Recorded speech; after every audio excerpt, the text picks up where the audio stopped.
The Elder Gods had transformed Scorpion into their weapon in order to defeat the Dragon King before his plans of domination unmade the realms. With his enhanced abilities, he tirelessly tracked Onaga through the realms until finally he cornered him in the Nexus. The Dragon King had many allies, but they were of no consequence. It was in fact Scorpion who was the true champion of the Elder Gods, the enforcer of their will. Only he could stop the menace that threatened all that exists. Only he could defeat the Dragon King. Baraka assumed that the treacherous Melina had given her armies a powerful magic. They fought with savage brutality, but he could not stop their advance. He vowed that Melina would pay for her betrayal. Baraka's warriors brought word that she had agreed to meet with him in an ancient lair, but Baraka was no fool. He sent another in his place. Baraka's scouts reported that the Earthrealm warrior Sub-Zero was near. He allowed his remaining militia to deal with him and set off alone to ambush Melina. He knew by the scent of Tarkatan blood on her clothes that she had already killed the one he had sent to meet her. But her sense of smell was not as keen as a true Tarkata's. She was unaware of Baraka's presence. He barked her name, and when she turned to face him, he tore her apart.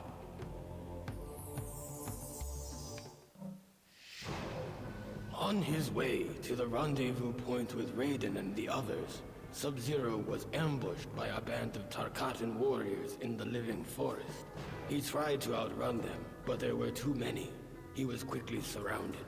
Sub-Zero decided that his last living deed would be to vanquish as many of these barbarians as he could before he succumbed to death.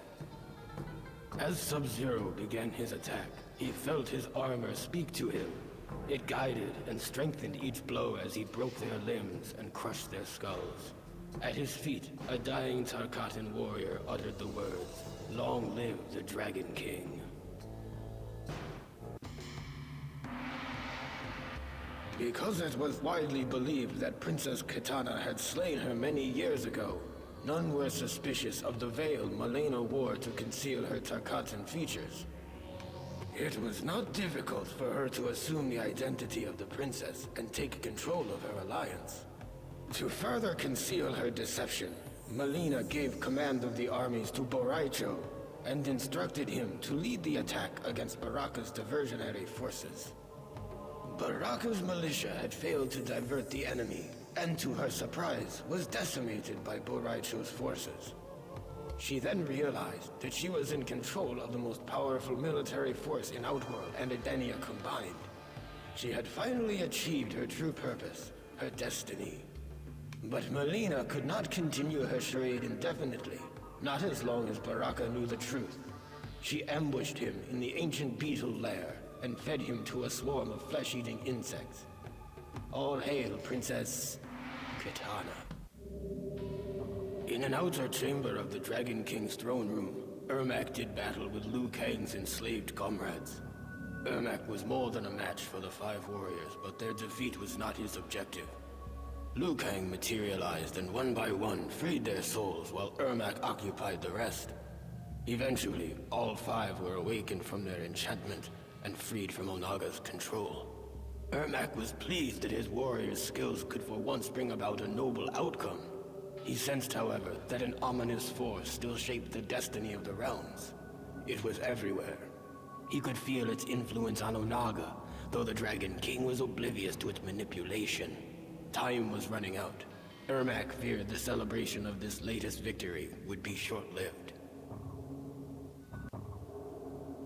Noob Saibot was not originally a demon, which might explain why Ashra sensed such great evil in him. He had to earn his place in the Netherrealm. He actually desired to remain there. His companion, however, seemed to be having a problem adjusting. Perhaps there was some good left in the cyborg. Whatever the case, Noob would have to face Ashra alone. Ashra defeated Noob Saibot and finally earned her ascension from the Netherrealm. But the sword that made her escape possible did not travel with her. I suspect it still remains in the Netherrealm, waiting to release another of its denizens from damnation. Although Onaga had returned from the dead, he did not re-inhabit his original body. Sindel and Jade found his sarcophagus opened. His body remained, but the armor was missing. Strangely, the hieroglyphics in his tomb were similar to an ancient Edenian language. She discovered an incantation inscribed by Onaga's holy men that was intended to transport his soul back into its original body. As she was memorizing the spell, Onaga emerged from the shadows. Onaga could have defeated both Jade and Sindel, but instead, he took sadistic pleasure in unleashing Katana against them. He was a fool. Jade held off Katana, while Sindel thrust her Kwandao into the heart of the corpse. As she screamed the ancient incantation, Onaga's soul leapt from Reptile's body into its intended vessel. The corpse came to life and cried in agony as the Kwandao prevented its heart from reforming. Sindel held the blade firmly in place as Onaga returned to the cold sleep of death. With the Dragon King defeated, the realms were safe, and Sindel's daughter Katana was free from his spell. May Edenia know peace once more. An alliance had been formed of warriors from vastly different origins, but with a similar goal: to defeat Onaga. Li Mei marched uneasily into battle against the Dragon King. The closer she got to him, the more she came to understand which side was truly deserving of victory. Li Mei turned on her former allies and gave her emperor the time he needed to finish merging the Kamidogu. The Dragon King was now all-powerful.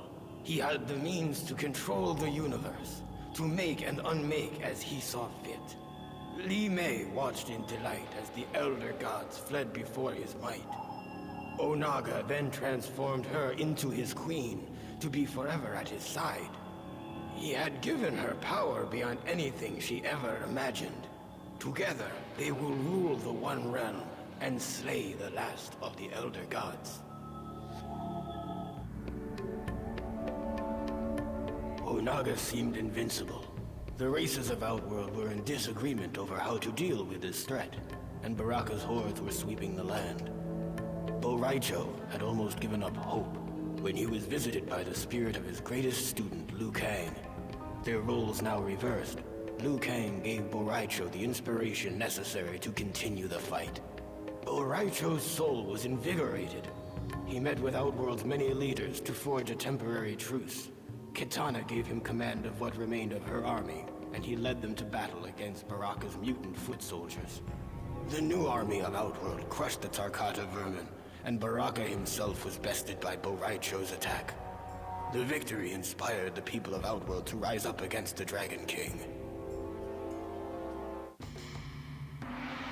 In the wilds of Outworld, Hotaru captured the renegade Earthrealm warrior Sub-Zero and brought him before the Dragon King. Onaga's judgment of Sub-Zero was swift, and Hotaru was given the task of carrying out his punishment: death. His fate served as a reminder to all who would challenge the authority of the Dragon King. As Sub-Zero and Kenshi trekked across Outworld, they strove to keep themselves hidden, only traveling at night. But as they neared the portal to Earthrealm, the Dragon King Zealot Hotaru attacked with a blast of glowing energy that temporarily blinded Sub-Zero. Kenshi's sense of sight is of a spiritual nature. Thus he was unaffected by the intense flash of Hotaru's projectile attack. In the dark, Kenshi had the advantage. Hotaru did not see his approach. Unaware, he strode in to kill Sub-Zero. It was the last mistake he would ever make.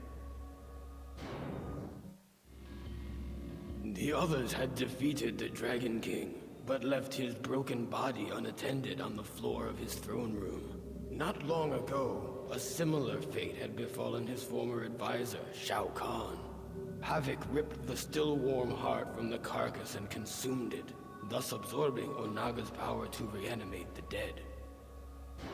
Had the Dragon King succeeded in his plans for total domination, the never-ending turmoil of life would have come to a stifling halt.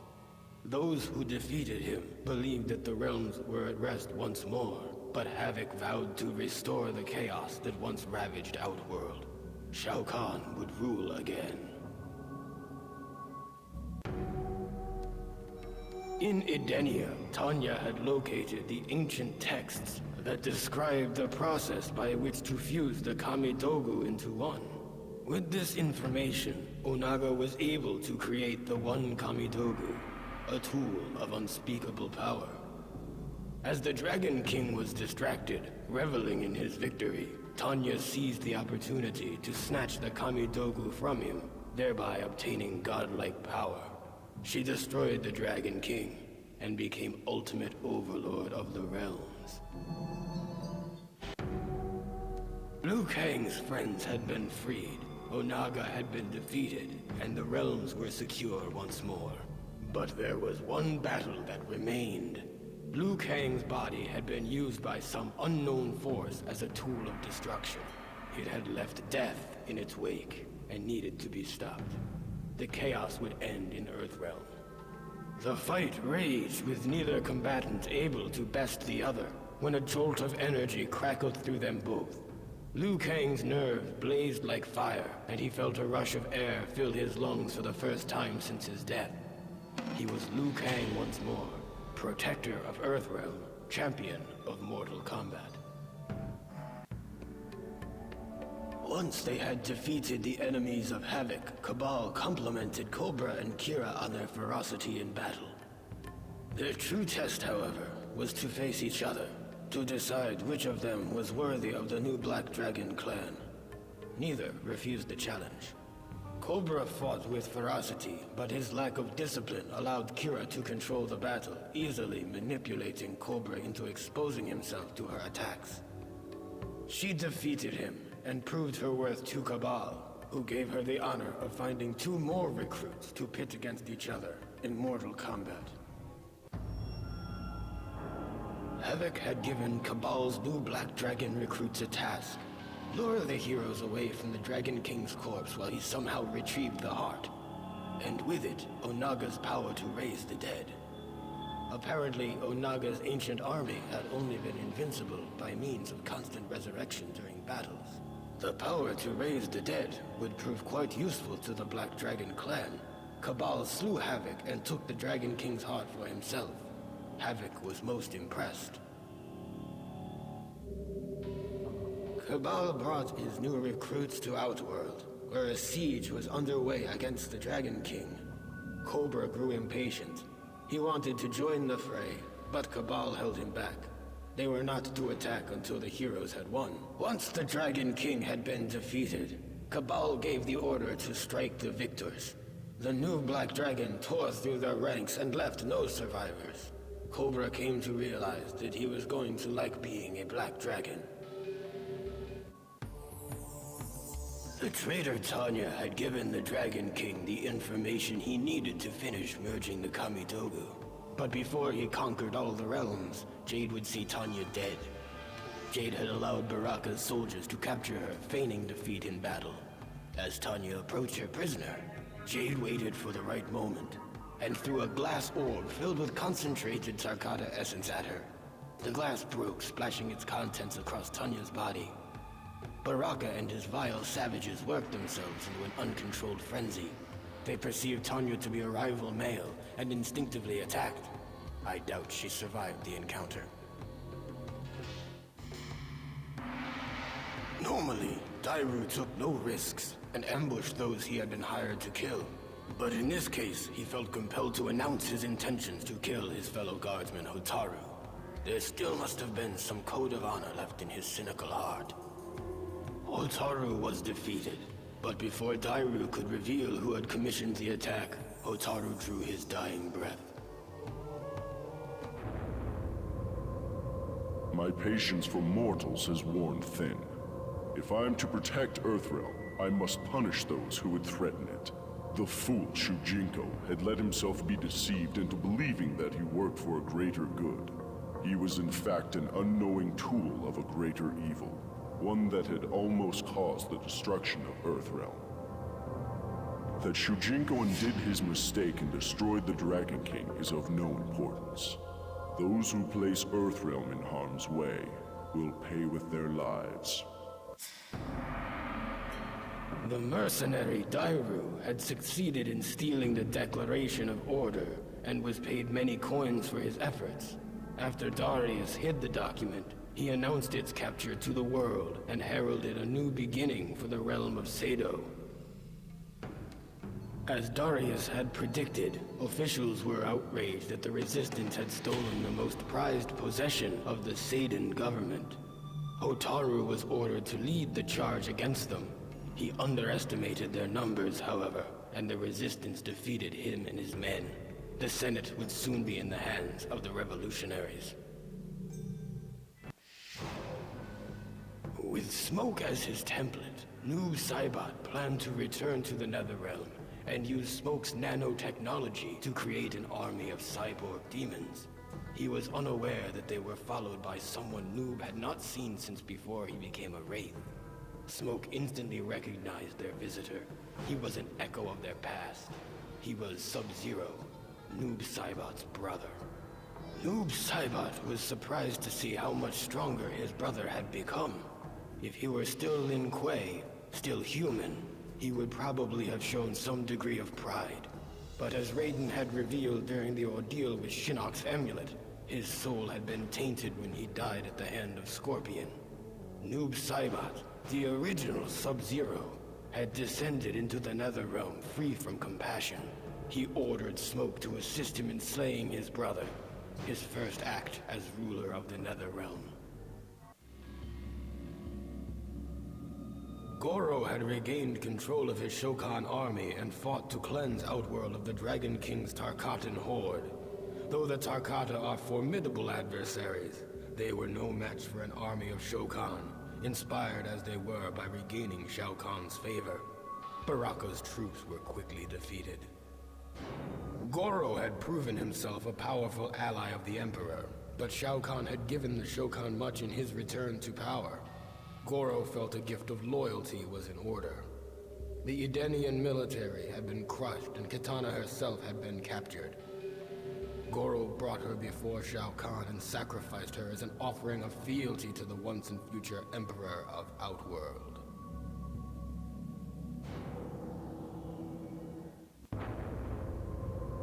Shao Kahn had regained his strength, and he and Goro marched boldly to the Dragon King's throne room, slaying all who stood in their way. Like an echo of their battle ages ago, Shao Kahn and Onaga fought with a fury fueled by intense hatred. Knowing the Dragon King was too powerful to defeat in mere combat, Shao Kahn blasted Onaga with his warhammer, causing him to hurtle into Goro's poisoned blades. Onaga had fallen victim to Shao Kahn's treachery once more. With Onaga defeated, Shao Kahn reclaimed Outworld once again. His army of Shokan decimated what remained of Kitana's armies and the Tarkatan horde and scattered their survivors into the unknown. A new era had begun in the realm of Outworld. Long live Emperor Shao Kahn. Sub-Zero returned to Earthrealm only to find many of his clans slain by Frost. She had come back to the Lin Kuei Temple with the intention of killing only him, but she was now delirious and saw Sub-Zero everywhere. Sub-Zero blasted her with intense cold, freezing her until she could be revived and cured of her dementia. He laid her on an altar in the chamber of fallen Lin Kuei and sealed the room with a wall of ice. Frost will one day recover. When that day comes, she will have to answer for her crimes against the Lin Kuei. The Dragon King had defeated us all, save one, Jax.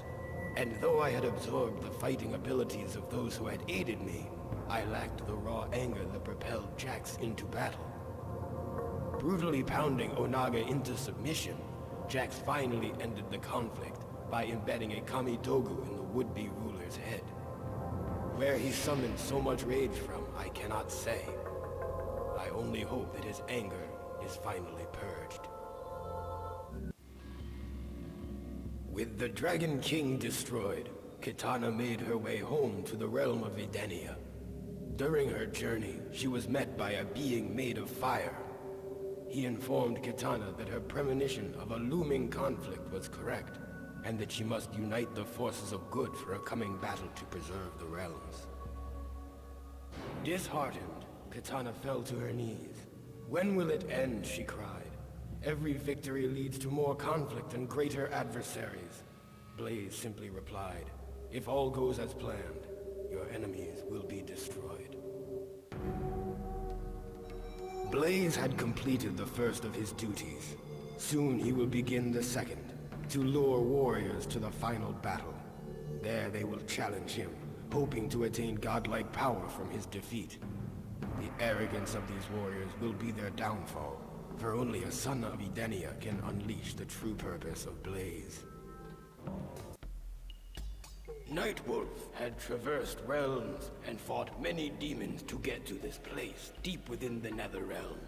Using knowledge passed to him from his forefathers, he drew a binding symbol on the ground and chanted the ancient words that would draw the spirit of the Dragon King to this wicked place. Nightwolf had carried the burden long enough. He released the sins of his people into the mystic symbol, and their weight bound Onaga to the Netherrealm. Free of the corruption he had harbored for so long, Nightwolf was expelled from the depths of the Netherrealm and into the unknown. So that I would be able to defend myself during the quest to find the Kamidogu, Onaga had given me the power to absorb the fighting ability of any warrior I encountered, but his gift would prove to be his undoing. The warriors in Outworld were in disarray. Heroes were not focused on the true threat of Onaga, and villains were unaware that they were bringing about their own destruction by serving him.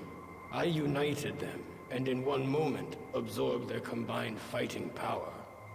I shattered each of the Kamidogu, the source of his invulnerability. This weakened Onaga, and I attacked him without mercy. His mortal form was no match for a combatant infused with the powers of so many warriors. The Dragon King was finally defeated. The realms will remain as they have since the beginning.